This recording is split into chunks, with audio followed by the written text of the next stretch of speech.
Hello students. So let us continue with the next question, and before this question we have some results.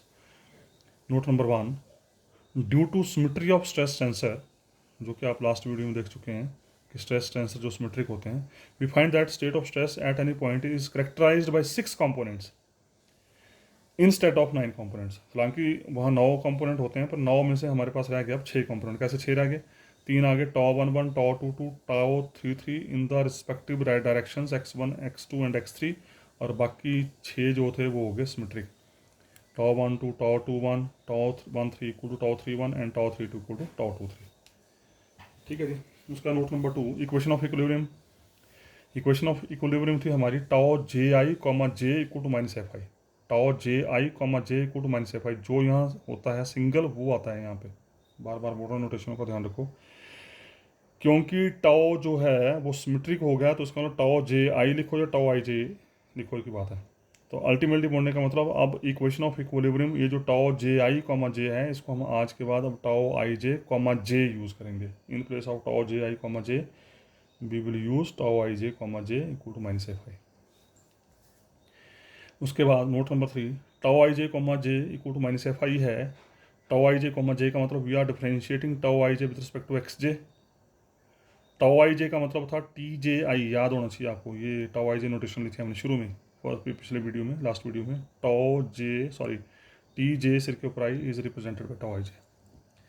तो इसका मतलब अगर ये suffix same है तो ये भी मैंने आपको कहा था, अगर ये सुफिक्स सेम है तो it is treated as divergence.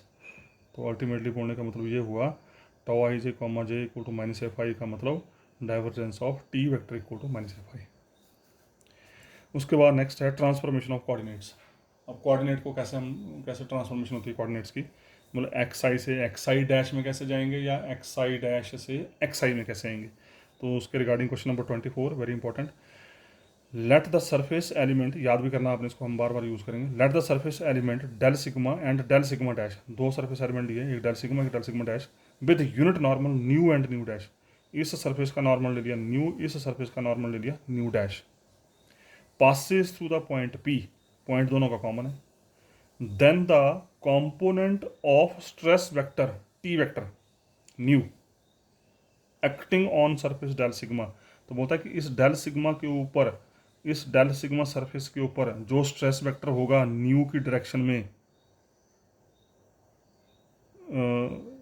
Then the component of stress vector t vector nu acting on this del sigma in the direction nu dash. मतलब इस स्ट्रेस वेक्टर के कंपोनेंट, इस स्ट्रेस वेक्टर के component nu dash direction में is equal to component of stress vector t vector nu dash acting on surface del sigma dash in the direction nu. बोलने का मतलब T vector new के component nu dash direction में और T vector dash T vector nu dash के component new की direction में they are same. मैं फिर रिपीट कर रहा हूँ, इस स्ट्रेस वेक्टर के कंपोनेंट्स, इस स्ट्रेस वेक्टर के कंपोनेंट, कौन सा स्ट्रेस वेक्टर जो डेल सिग्मा सरफेस के ऊपर एक्ट कर रहा है, डेल सिग्मा वेक्टर के ऊपर, डेल सिग्मा सरफेस के ऊपर जो स्ट्रेस वेक्टर एक्ट कर रहा है, उस स्ट्रेस वेक्टर के कंपोनेंट न्यू डैश डायरेक्शन में, तथा डेल सिग्मा डैश के ऊपर जो स्ट्रेस वेक्टर एक्ट कर रहा है उसके उसके कंपोनेंट न्यू डायरेक्शन में दे आर सेम। मतलब ultimately we will prove t vector nu into nu dash equal t vector nu dash into nu. So देखते हैं, we know stress vector is given by t vector, t vector nu लिखो या T i new लिखो, ये की बात है। और T i nu is nothing but this is tau j i nu J by question number 22। लेकिन tau i j और टाओ जे आई बराबर होते हैं, तो we can right tau j आई को tau i j nu J. Diagram अब आप familiar हैं इसके साथ, वही डायग्राम है एज इट इज सेम।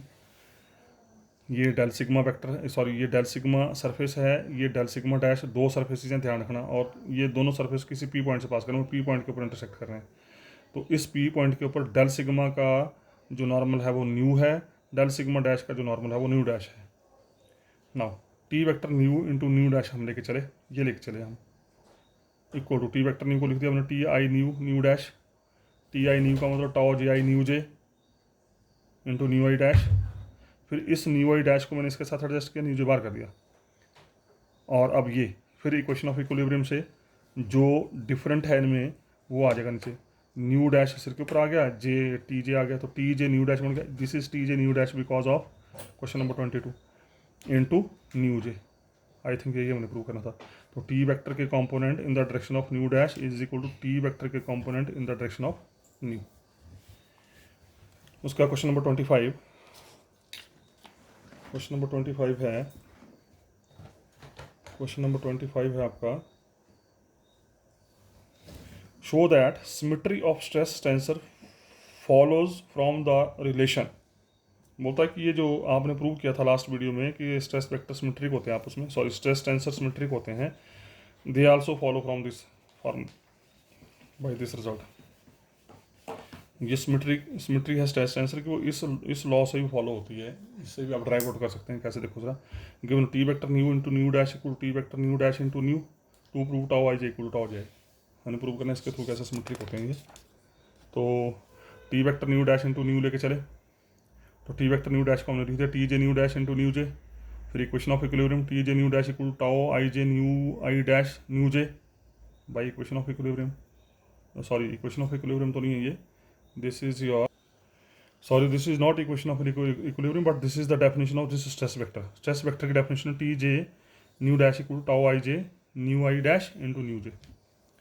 ठीक है, इसको यहीं रिटेन कर दिया। उसके बाद फिर हम दूसरा लेके चले, T vector nu into nu dash लेके चले, तो टी वेक्टर न्यू को हमने लिख दिया t i nu nu i dash as it is, और ये फिर स्ट्रेस वेक्टर की डेफिनेशन से t i nu is equal to tau j i nu j.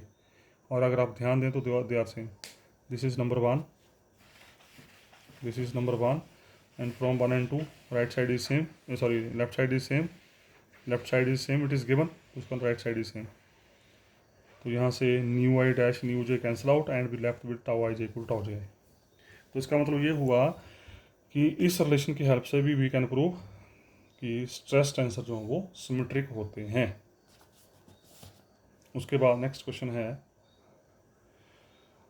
और अगर आप ध्यान दें तो this question number 26 is as similar to question number 5, लगभग क्वेश्चन नंबर 5 की तरह ये। क्वेश्चन नंबर 5 में आपने स्ट्रेन टेंसर के लिए ये किया था, यहाँ पर हम स्ट्रेस वेक्टर के लिए कर रहे हैं, वहाँ स्ट्रेन के लिए किया था, यहाँ स्ट्रेस के लिए कर रहे हैं। The expression theta is equal to tau 11 plus tau 22 plus tau 33, जिसको बोलते हैं फर्स्ट स्ट्रेस इनवेरिएंट भी बोलते हैं इसको हम, is invariant with respect to orthogonal transformation of axis. अब ऑर्थोगोनल ट्रांसफॉर्मेशन क्या होती हैं आपको पता ही है, कर चुके हैं आप लोग। और whatever may be the orientation of 3 mutually perpendicular planes passing through given point, the sum of normal stress is independent of orientation of plane. Normal stress means tau 11 plus tau 22 plus tau 33 is invariant, मतलब sum of normal stress, यहाँ mathematically लिखा है, यहाँ language में बोला है।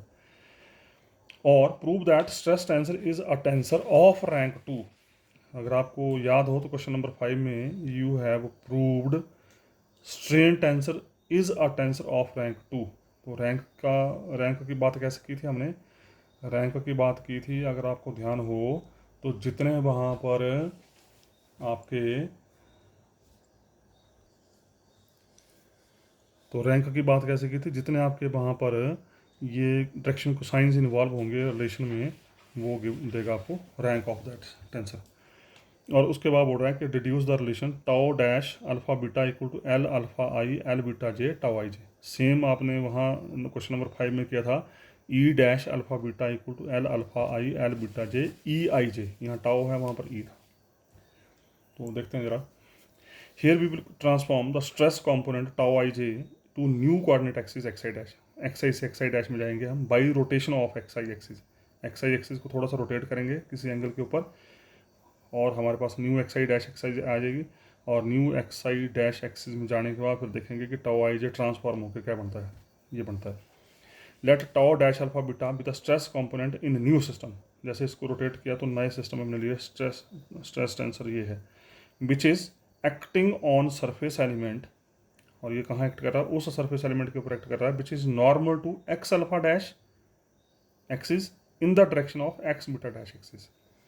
Late nu is normal, nu हमने normal लिया parallel to x beta dash axis, and nu dash is normal parallel to x alpha dash axis.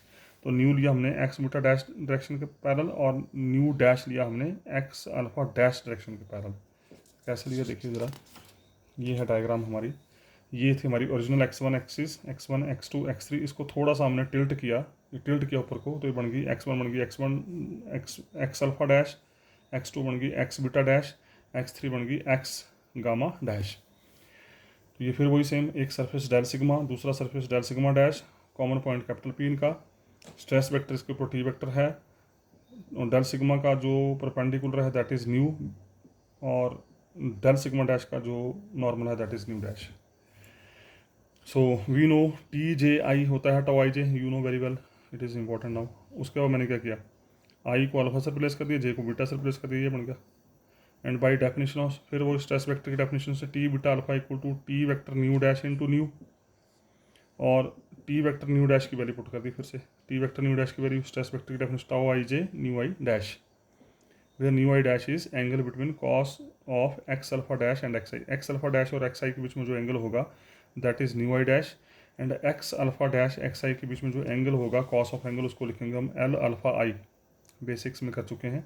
उसी तरीके से cos of x beta dash x j के बीच में direction sine l beta j से representation, क्योंकि हम प्रूव कर चुके हैं tau dash alpha beta equal tau i j nu i dash nu j becomes क्या बन जाएगा, न्यू आई डैश की जगह एल अल्फा आई पुट किया, न्यू जे की जगह एल बीटा जे पुट कर दिया, इसको नंबर 1 कर दिया। एंड इट्स इनवर्स ट्रांसफॉर्मेशन, तो उल्टी ट्रांसफॉर्मेशन क्या हो जाएगी, डैश की जगह टाउ अल्फा बीटा आ गया, इसकी जगह l alpha i inverse transformation की, तो एल अल्फा आई बन गया l i alpha, l beta j बन गया l j beta inverse transformation में, और टाउ आई जे बन गया tau dash i J.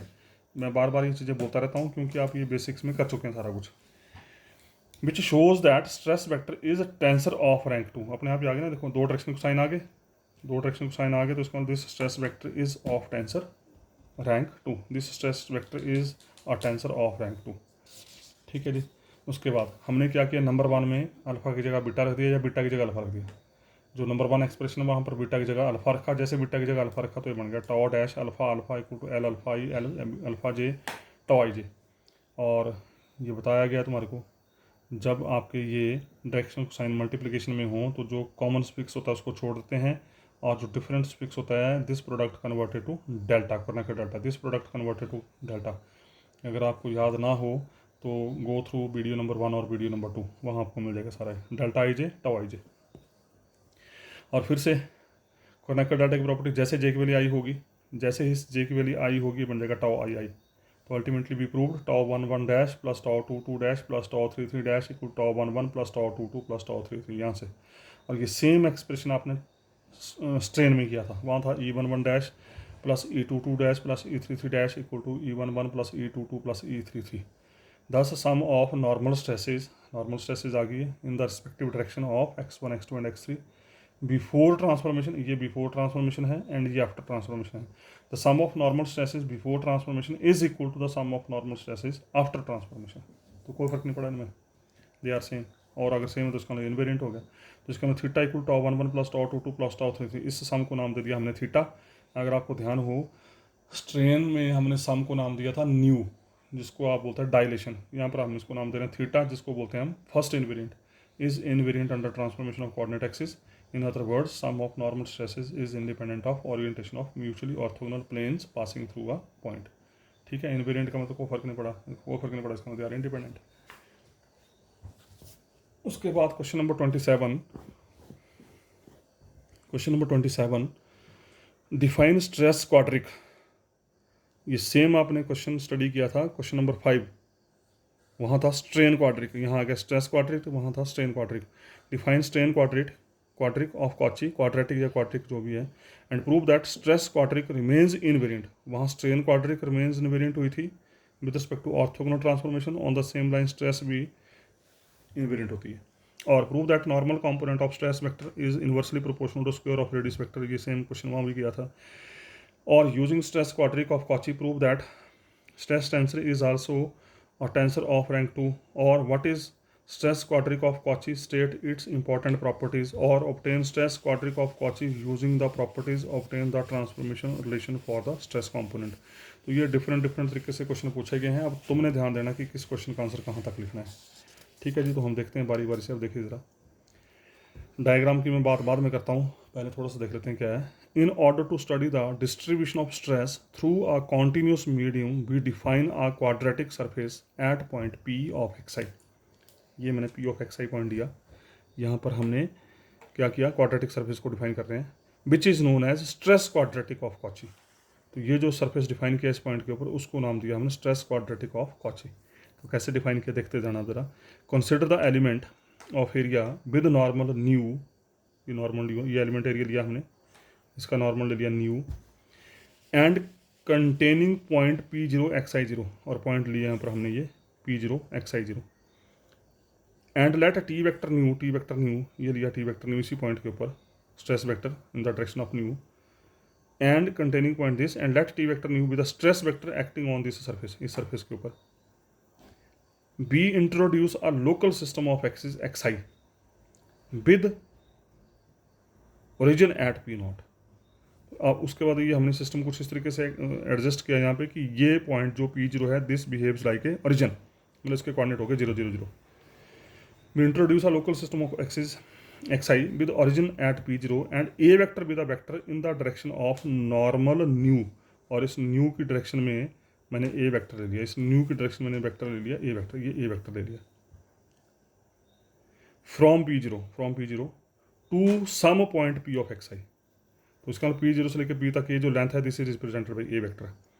The stress vector t vector new can be resolve into 2 components, और उसके बाद क्या किया, इस स्ट्रेस वेक्टर को इस पॉइंट से जो लिया था हमने, इसको 2 कंपोनेंट में रिजॉल्व कर दिया।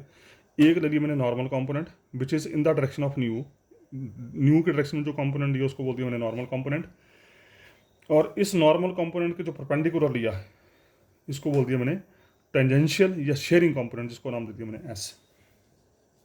ये सारी ज्योमेट्रिकल कंसिडरेशन है, तो याद करना पड़ेगा आपको। आई थिंक ये जो लैंग्वेज मैंने बोली अब आपको क्लियर होगी। एक हमने ये पॉइंट लिया पी जीरो, जिसको हमने एज आ ओरिजिन ट्रीट किया, इस पी पॉइंट के ऊपर ये नॉर्मल ले लिया न्यू, इस नॉर्मल की डायरेक्शन में पी पॉइंट तक का डिस्टेंस ले लिया हमने ए वेक्टर से, इस P point P zero point के ऊपर ये ले लिया stress vector t vector new. उसके बाद हमने बोल दिया कि ये जो न्यू की डायरेक्शन में है, जो इसका नॉर्मल कंपोनेंट है, टी वेक्टर का जो नॉर्मल कंपोनेंट है that is in the direction of new, तो टेंजेंशियल कंपोनेंट इस नॉर्मल के परपेंडिकुलर आ गया जैसे। Resolve into 2 component, normal component n along new vector and tangential and sharing component s orthogonal to new vector. The normal component n vector, the normal component n, अब इस t vector का ये जो normal component है n can be written as, normal component को कैसे लिखते हैं याद होना चाहिए आपको, vector into unit vector. Vector को जब यूनिट वेक्टर से गुणा करते हैं तो बन जाता है नॉर्मल, और अगर क्रॉस ले लें तो बन जाता है टेंजेंशियल। तो t vector is T i new, कोई दिक्कत नहीं। टी आई न्यू वेक्टर की वैल्यू फिर से पुट कर दी, टाओ जे आई न्यू जे, ये इसकी वैल्यू होती है, you have proved it already. So ultimately बन गया कैपिटल एन वेक्टर को टाओ आई न्यू जे, इसको नंबर 1 कर दिया। नाउ ए आई लेके चले, ए आई होता है आपका x I minus x I not, लेकिन एक्स आई नॉट यहाँ पर 0 है, तो इसका ए आई क्या बच गया, सिर्फ एक्स आई। तो ए आई वैक्टर बच गया आपका एक्स आई। ए आई लिखो या ए इंटू न्यू ए आई लिखो, क्योंकि ए आई क्या है, नॉर्मल कंपोनेंट। ये जो ए आई लेंथ आई आपकी, दिस इज नॉर्मल। हमने बोला आपको न्यू की डायरेक्शन में कंपोनेंट जो नॉर्मल कंपोनेंट, तो इसका ए वेक्टर नॉर्मल कंपोनेंट का काम कर रहा है। अगर नॉर्मल कंपोनेंट का काम कर रहा है तो it is again operated by this unit vector. ठीक है जी, कोई दिक्कत नहीं है, इक्वल टू एक्स आई, और यहाँ से न्यू आई आ गया एक्स आई बटा a. On the same lines nu j बन जाएगा एक्स जे बटा ए। न्यू आई न्यू जे दोनों को उठाओ, नंबर 1 में पुट कर दो। जब नंबर 1 में पुट किया तो ये बन गया आपका टाओ आई जे एक्स जे बटा ए स्क्वायर, और इसको क्रॉस मल्टीप्लाई कर दिया तो n a square tau i j x j, ये एक्सप्रेशन बन गया। इसका मतलब ये जो सरफेस है आपका, ये जो सरफेस है which is defined at point P, इस पॉइंट के ऊपर इस पॉइंट के ऊपर ये सरफेस डिफाइन के, इसकी जो इक्वेशन आई that equation is this n a square tau i j x j, कोई दिक्कत नहीं। ये बनाओ क्वाड्रेटिक सरफेस। अगर आप ध्यान दें तो यहाँ पर 2 वेरिएबल इन्वॉल्व हो रहे हैं, x i and x j, i और जे सेम होंगे तो it converted to power 2। Thus, according to equation number 2, we can introduce quadratic function, ये ले लिया मैंने, इसके अनुसार मैंने इसको नाम दे दिया मैंने 2f x1 x2 x3 equal tau i j x j. अगर आप याद कर रहे हैं तो क्वेश्चन नंबर 5 में यहाँ पर आपने g लिया था, 2g of x1 x2 x3 equal this, वहाँ ई आई जे था, यहाँ पर टाउ आई जे सेम है, बस थोड़ा कैलकुलेशन वर्क में डिफरेंस है। तो इसको नाम दे दिया मैंने 2f x1 x2 x3। Let end point of a vector, end point of a vector क्या था, P point, lies on the quadratic surface defined by, तो ये पी वेक्टर इस सरफेस के ऊपर लाई कर रहा है, इस सरफेस के ऊपर लाई कर रहा है, ठीक है, lies on the surface defined by, और इस tau i j x i x जे को, इस सरफेस, इस 2f(x1 x2 x3) को मैंने लिख दिया प्लस माइनस के स्क्वायर, ये आपको याद रखना पड़ेगा। Where k is any real constant and sign is chosen so as to make the surface real, ये प्लस माइनस के स्क्वायर लिखा, तो यहाँ पर कैलकुलेशन करते वक्त हम ये प्लस साइन लेंगे या माइनस साइन लेंगे, ये इस तरीके से चूज करेंगे कि सरफेस आपका रियल ही रहे, इमेजिनरी ना बने। सो फ्रॉम 2 और 4 को कंपेयर कर दिया, जैसे 2 और 4 को कंपेयर किया तो n square equal plus minus k square, और n equal plus minus k square बटा ए स्क्वायर, तो n is proportional to 1/a square. I think one question is proved here, means normal component of t vector mu in the direction mu is inversely proportional to the square of the radius vector a vector of stress quadratic। तो यहाँ आपके एक question का answer complete हो गया। उसके बाद again, since a square is positive quantity, पता ही आपको square of any quantity is always positive, k square will be taken positive, again positive, no problem. Sign whenever normal to component capital n vector of t vector nu represents tension, tension या extension, मतलब इसका मतलब अगर इसका sign positive होगा, अगर normal component का sign positive होगा तो टी वेक्टर न्यू रिप्रेजेंट करेगा यहाँ पे टेंशन या एक्सटेंशन, और अगर नेगेटिव होगा तो इट रिप्रेजेंट्स कंप्रेशन, तो फिर वही अगर नेगेटिव साइन तो इट रिप्रेजेंट्स कंप्रेशन, अगर पॉजिटिव हो तो टेंशन या extension. If the coordinate axis are rotated to give a new coordinate, फिर क्या किया हमने, कोऑर्डिनेट एक्सिस को थोड़ा सा रोटेट कर दिया with x i dash, then new stress component बन जाएंगे टाउ डैश आई जे, ठीक है जी, are determined and equation of stress quadratic becomes, तो डैश में क्या हो जाएगा, डैश डैश आ जाएगा, tau i j dash x i dash x j dash equal to n square plus minus k square, जो कि नंबर 2 में विदाउट डैश थी, विदाउट डैश थी, tau i j x j n square plus minus k square. जब आपने x आई को rotate कर दिया एक्स आई डैश में तो यहाँ डैश डैश आ गया, बस इतना फर्क पड़ा। But n and capital A vector have values, but n and a have values, they do not depends on the particular coordinate system, क्योंकि ये तो दोनों एक ही डायरेक्शन में, तो किसी कोऑर्डिनेट सिस्टम के ऊपर तो डिपेंड करने, इसका तो लेना देना कोई नहीं। तो इसका मतलब क्या हुआ, इसका मतलब जो हुआ कि जो component x i dash axis में है वही same component x i axis में है, तो they are same, hence quadratic form is invariant. जब ये सेम हो गए तो उसका मतलब क्या हो, they are invariant with respect to an orthogonal transformation of coordinate. Also x i होता है l alpha e x alpha dash, ये अब आपको याद हो जाना चाहिए, एक्स जे बन गया एल बीटा जे एक्स बीटा डैश, दोनों को उठाओ, एक्स आई एक्स जे को उठाओ, और सॉरी नंबर 7 आ गया, उसका इसकी इन्वर्स ट्रांसफॉर्मेशन बन जाएगी, इन्वर्स ट्रांसफॉर्मेशन क्या बन जाएगी, यहाँ डैश आ जाएगा, यहाँ डैश हट जाएगा, तो x i dash equal to l i alpha, l alpha e l i alpha बन जाएगा, एल बीटा जे बीटा बन जाएगा।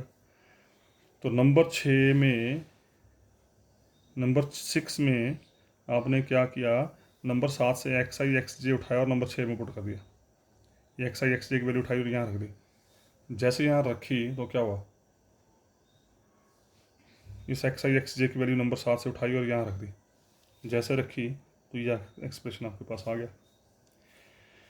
तो यहाँ से एक्स डैश अल्फा, हाँ रखने के साथ साथ ये भी ध्यान रखना, जब वैल्यू रखी तो यहाँ पर नंबर 6 की राइट साइड में आई और जे को हमने अल्फा बीटा से रिप्लेस कर दिया है, आई और जे को अल्फा बीटा से रिप्लेस कर दिया, तो ये x dash alpha x dash beta दोनों cancel out and we left with tau dash alpha beta equal to l alpha i l beta j tau i j. और अगर आप ध्यान दें तो यहाँ पर भी आपके 2 डायरेक्शन को साइन इन्वॉल्व हो रहे हैं, तो इसका मतलब सिमिलरली फ्रॉम 6 एंड 8, ये भी टेंसर 2 हो गया, फ्रॉम 6 एंड 8 जिस तरीके से आपने 6 और 7 को यूज़ करके ये एक्सप्रेशन निकाला, उसी तरीके से 6 और 8 को अगर यूज़ करेंगे तो आपके पास इन्वर्स ट्रांसफॉर्मेशन आ जाएगी, इसी की इन्वर्स बन जाएगी, tau alpha beta equal to l i alpha l j beta tau dash i j, कोई दिक्कत नहीं है। Which shows that stress vector is tensor of rank 2, क्योंकि वहाँ पर 2 आपके डायरेक्शन साइन इन्वॉल्व हो रहे हैं तो उसका रैंक 2 हो गया। Now again from question number 3, तो यहाँ पर आके एक क्वेश्चन का आंसर कंप्लीट हो गया, और आपके एक और क्वेश्चन का आंसर कंप्लीट हो गया। उसका again from question number 3, 2 capital f is equal tau i j x j, दोनों side with respect to x i differentiate किया। अगर आपको ध्यान हो तो क्वेश्चन नंबर 5 में भी ऐसे किया था हमने डिफरेंशिएशन, तो 2 कर दिया, पुट कर दिया x i equal to tau i j बाहर, first function derivative second, second function derivative first, because we are differentiating with respect to x i, ध्यान रखना। तो करली एक्स जे और करली एक्स आई बन गया डेल्टा जे आई। जैसे ही आई की वैल्यू जे होगी, जैसे ही आई की वैल्यू जे होगी, ये बन जाएगा एक्स जे, ये बन जाएगा एक्स जे, तो ये बन जाएगा x j plus x j, two x j, two cancel हो गया, ये आ गया। आल्सो एक्स आई होता है ए इंटू न्यू आई, अभी थोड़ी देर पहले देखा आपने, इस एक्स आई की वैल्यू उठाई और यहाँ रख दी, तो क्या बन जाएगा टाउ आई जे न्यू जे ए, और टाउ आई जे न्यू जे क्या होता है टी आई न्यू, तो इसका मतलब कर लिया और कर लिया एक्स आई क्या हो गया इस स्ट्रेस वेक्टर के प्रोपोर्शनल। और आपको पता होना चाहिए बीएससी क्लास में आपको बताया गया होगा कि ये जो फर्स्ट डेरिवेटिव होता है ये हमेशा क्या रिप्रेजेंट करता है, direction ratio of normal to the plane. तो जिस जिस सरफेस के ऊपर काम कर रहे हैं उस सरफेस का जो भी नॉर्मल होगा उस नॉर्मल के डायरेक्शन रेशोज को रिप्रेजेंट करता है, ध्यान रखना। बट कर लिया फोर कर लिया x i are direction ratios of normal to plane tangent to quadratic surface this, इस क्वाड्रेटिक सरफेस के ऊपर जो टेंजेंट प्लेन है उस टेंजेंट प्लेन का जो नॉर्मल है उसकी डायरेक्शन रेशोज को रिप्रेजेंट करता है ये इसकी एप्लीकेशन है। हैंस इसका मतलब ये डायरेक्शन रेशोज क्या हो गए, किसके प्रोपोर्शनल हो गए, स्ट्रेस वेक्टर के प्रोपोर्शनल हो गए। तो hence T i vector nu is directed along, किसके अलोंग चला गया, normal to plane tangent to surface, this is called stress quadratic of Cauchy, इसको बोलते हैं हम स्ट्रेस क्वाड्रेटिक ऑफ कॉची। तो ये इसकी डायग्राम है, ये वो सरफेस लिया हमने, ये इसका नॉर्मल आ गया न्यू, ठीक है, ये वो स्ट्रेस क्वाड्रेटिक, जो स्ट्रेस क्वाड्रेटिक इक्वेशन है उसकी ये कर्व है, ठीक है जी, ये आपका टी वेक्टर है। उसका question number 28, this is similar to question number 6। Question number 28 is explain stress tensor tau i j in terms of principal stresses. अभी प्रिंसिपल स्ट्रेसेस के टर्म में बात करें, जैसे हमने पिछले चैप्टर में प्रिंसिपल स्ट्रेन की बात की थी, यहाँ पर प्रिंसिपल स्ट्रेसेस आ गई। तो बोलता है explain stress tensor tau i j in terms of principal stresses and stress invariant. ठीक है जी, तो देखते हैं इधर।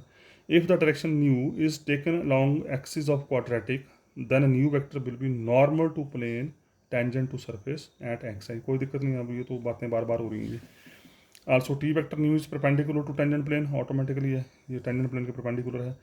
T vector nu is proportional to nu, अभी प्रूव किया आपने, means t i vector nu is proportional to nu i, ठीक है। तो इसका मतलब प्रोपोर्शनलिटी को हटाया तो मैंने टाउ ले लिया sign of constant of proportionality, t i vector nu is proportional to nu i, तो प्रोपोर्शनलिटी का साइन हटा के मैंने कांस्टेंट ऑफ प्रोपोर्शनलिटी ले लिया टाउ। उसका न्यू आई को लिख दिया मैंने delta i j nu j, we can write, ये भी आप कई बार प्रैक्टिस कर चुके हैं, ये कनेक्टेड डाटा की प्रॉपर्टी यूज़ करेंगे तो ये सेम चीज़ वापस बन जाएगी। Also t i vector nu tau i j nu j होता है, आपको पता है, बार बार आ रहा है रिजल्ट, दोनों को कंपेयर किया, ये भी टी आई वेक्टर न्यू है, ये भी टी आई वेक्टर न्यू है, तो उसका राइट साइड बराबर होंगे। उसका इसको उठा के साइड लेके आगे तो बनेगा tau i j minus tau delta i j into nu j equal to zero, which is the set of three homogeneous equation. अब ये बनेगी जैसे स्ट्रेन में, ऐसे बने, स्ट्रेन में क्या बना था, ई आई जे, यहाँ एप्सिलॉन था, डेल्टा आई जे, ठीक है, इनटू यहाँ पर न्यू जो भी था यहाँ पे, तो इस तरह की इक्वेशन वहाँ पर भी बनी थी हमारी। विच is the set of three homogeneous equations in three unknowns in unknown direction new and has non vanishing solution if and only if.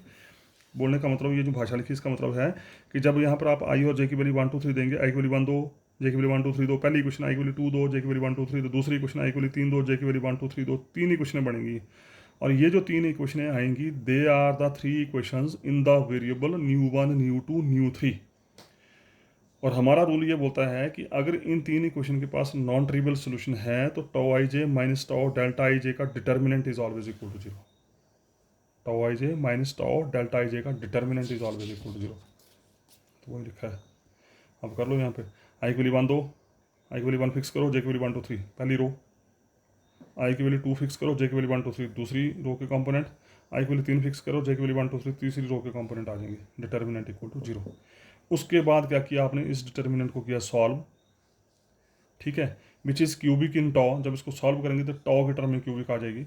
The three real roots of this system is say tau 1 tau 2 tau 3। जब आप इसको solve करेंगे, क्योंकि ये tau के term में 3 degree की equation बनेगी, और 3 डिग्री की इक्वेशन बनने के बाद जब इसको सॉल्व करेंगे तो उसके 3 रूट आएंगे, और नाम दे दिया हमने टाउ 1 टाउ 2 टाउ 3।